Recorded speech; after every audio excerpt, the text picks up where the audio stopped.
Mein Akku wird leer. Herrgott nochmal.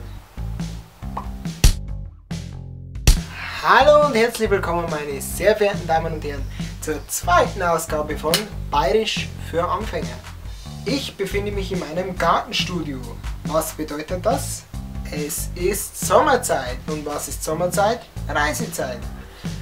Sollte ein Bayer bei euch im Urlaub sein oder ihr im Urlaub in Bayern sein, dann merkt euch jetzt diese Begriffe und ihr könnt garantiert mit diesen Bayern konversieren. Hey kann oftmals als Streitaufforderung interpretiert werden, aber ihr dürft das nicht verwechseln. Hey heißt in Bayern so viel wie entschuldigen Sie bitte oder Entschuldigung. Also wenn euch jemand anredet und als erstes hey, dann entschuldigen Sie bitte. Ja, was ist denn jetzt da los? Was ist denn da los?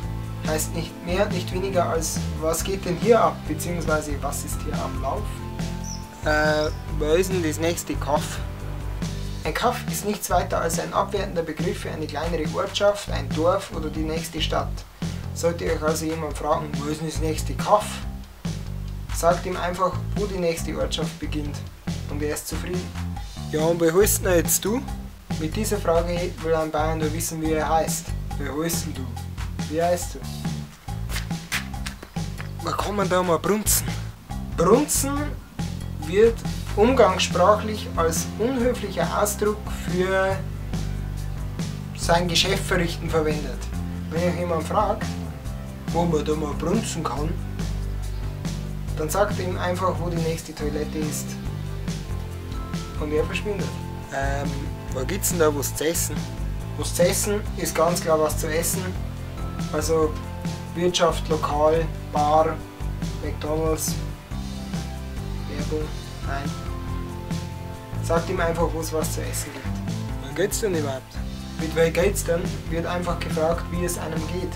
Ah, wo gehen wir zu? Wo gehen wir zu? Heißt wörtlich übersetzt, wo gehen wir zu? Sinnrichtig übertragen heißt es jedoch, wo gehen wir hin? Ist ja ganz klar. Okay, gehen wir heim. Gehen wir heim.